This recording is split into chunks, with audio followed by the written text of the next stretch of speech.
Parade KPP dan Arif Yohamart. Judul, Petaka Pulau Hitam.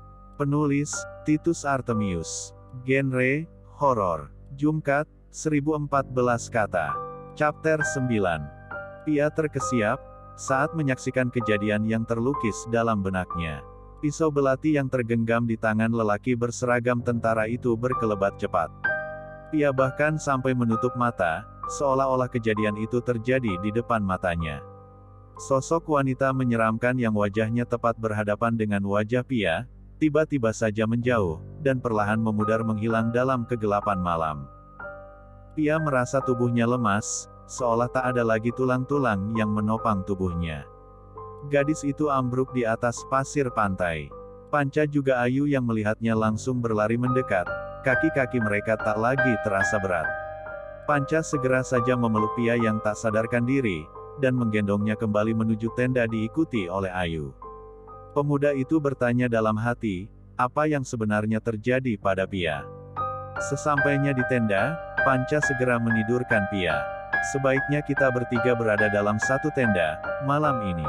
Aku tak mau ada sesuatu yang buruk terjadi pada salah satu dari kita, dan tak ada yang mengetahui. Bagaimana menurutmu, Ayu? Panca bertanya pada Ayu yang duduk meringkuk di sebelahnya. Gadis itu sejenak berpikir, tenda hanya muat 2 orang, tidak mungkin bisa digunakan untuk bertiga, kecuali dipaksakan berjubel. Tenda ini tak muat untuk kita semua, Panca. Kalaupun dipaksakan, aku takut misal nanti. Ayu tak meneruskan kalimatnya, tetapi Panca tahu kemana arah pembicaraan Ayu. Pemuda itu segera menjawab pertanyaan gadis yang ada di sampingnya.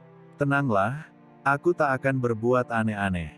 Kalian berdua tidurlah, aku akan menjaga kalian. Aku hanya mengkhawatirkan keadaan kalian berdua. Ayu pun menganggukkan kepala mendengar penjelasan Panca. Perlahan direbahkan tubuhnya dan memeluk Pia dari belakang. Panca menatap haru pada kedua teman wanitanya. Kali ini pemuda itu benar-benar tersadar, bahwa dia telah membawa teman-temannya ke sebuah masalah. Panca merutuk dalam hati, ponsel mereka sama sekali tidak mendapatkan sinyal sejak pertama kali datang ke pulau terkutuk ini. Tak ada orang yang bisa menolong mereka, kecuali diri mereka sendiri. Pulau Hitam benar-benar seperti pulau yang terasing di tengah lautan, di mana tak ada seorang pun yang ingin menginjakan kakinya di pulau ini. Meski keindahan pemandangan yang ditawarkan tak ada tandingannya di tempat lain. Malam kian beranjak tua, Ayu dan Pia terlelap dalam tidurnya. Panca sedari tadi mencoba bertahan untuk tetap terjaga meski rasa kantuk menderanya. Angin laut yang berhembus dingin terasa menusuk ke dalam tulang. Panca gelisah di dalam tenda, menatap Ayu dan Pia yang terlelap. Pemuda itu merasa sangat kedinginan. Bergegas dia keluar dari tenda, menuju ke arah api unggun. Sedikit kesusahan dia menyalakan kayu yang sudah tertutup pasir sebelumnya. Akhirnya, setelah menyiramnya dengan sedikit minyak, api unggun itu pun menyala. Panca menggosok-gosokkan telapak tangannya di dekat api unggun agar terasa sedikit lebih hangat. Panca terlihat begitu asyik sekali merasakan kehangatan yang dia dapatkan dari api unggun yang berada di depannya. Hingga pemuda itu tak sadar ada sesosok perempuan berdiri di belakangnya. Panca merasa lapar, dan teringat bahwa di dalam tenda Pia ada banyak makanan. Pemuda itu berdiri dan berbalik hendak menuju tenda Pia. Saat itulah, Panca memekik kaget ketika menatap sosok perempuan yang berdiri mematung di belakangnya. Siapakah kau? Dengan terbata-bata dan gemetaran, Panca bertanya pada sosok perempuan itu. Lutut pemuda itu gemetar, saat perempuan itu terus saja menatapnya tajam. Kalian telah berani melanggar perintahku untuk pulang, hai anak Sudiro. Panca terkejut, nama yang disebut oleh perempuan itu adalah nama ayahnya. Seorang pensiunan perwira yang pernah bertugas di salah satu korps angkatan bersenjata. Siapakah kau? Dari mana kau tahu nama ayahku? Panca beringsut mundur menjauhi sosok perempuan itu. Pemuda itu meraih sebatang kayu di dalam api unggun dan mengacungkannya dengan gemetar ke arah perempuan itu. Anak pembunuh, kau harus mati. Sosok perempuan itu bergerak mendekat ke arah Panca.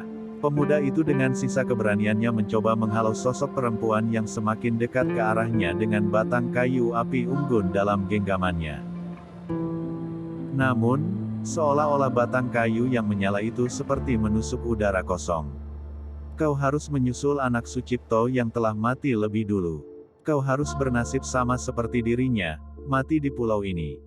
Panca benar-benar merasa heran dengan apa yang dikatakan oleh sosok perempuan tersebut. Sucipto adalah ayah dari Andra, pria itu adalah mantan rekan ayahnya di Korps Angkatan Bersenjata saat bertugas dulu. Jadi, engkau yang telah membunuh Andra. Panca tiba-tiba saja bertanya dengan nada membentak. Pemuda itu merasakan emosinya meluap, dan segera saja menyerang sosok perempuan itu dengan membabi buta. Namun, yang dihadapi Andra bukanlah sosok seorang manusia, sosok perempuan itu adalah sosok roh halus yang mendiami Pulau Hitam.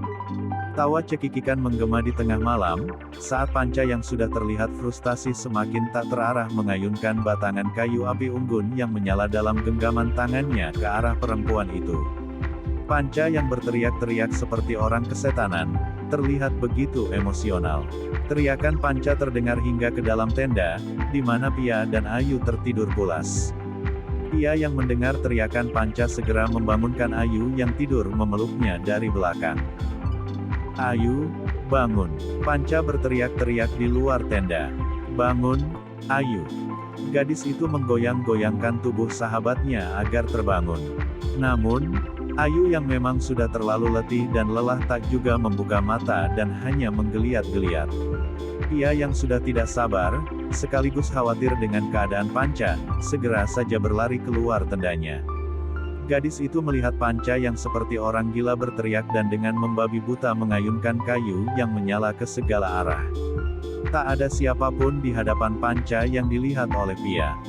"Panca, kau kenapa? Panca, apa yang terjadi? Hentikan Panca!" Pia berteriak dengan penuh ketakutan. Gadis itu tak ingin sesuatu yang buruk menimpa Panca, sahabatnya. Panca seperti tak mendengar teriakan Pia, yang terlihat di hadapannya hanyalah sosok perempuan yang terus saja tertawa cekikikan dan menatap tajam ke arahnya. "Pergi kau, setan laknat. Pergi dari tempat ini, aku tak takut denganmu." Terus saja Panca berteriak-teriak seperti itu. Pemuda itu melihat apa yang tak bisa dilihat oleh Pia, sahabatnya. Dalam pandangan Panca, perempuan yang mendekat ke arahnya semakin lama semakin menyeramkan dengan kuku-kukunya yang tajam dan wajahnya yang berubah menjadi penuh luka yang mengeluarkan belatung. "Kau harus mati menjadi pengganti Sudiro, ayahmu, untuk menebus dosa-dosanya." Sosok perempuan yang tidak terlihat oleh Pia itu semakin mendekat ke arah Panca. Pemuda itu bukannya berlari menjauh, tetapi seolah menantang perempuan tak kasat mata itu dengan kenekatannya. Pia yang melihat perilaku Panca yang aneh, segera berlari ke arah sahabatnya tersebut.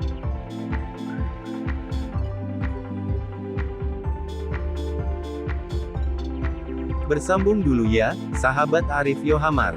Jangan lupa klik tombol like, komen dan subscribe. Terima kasih.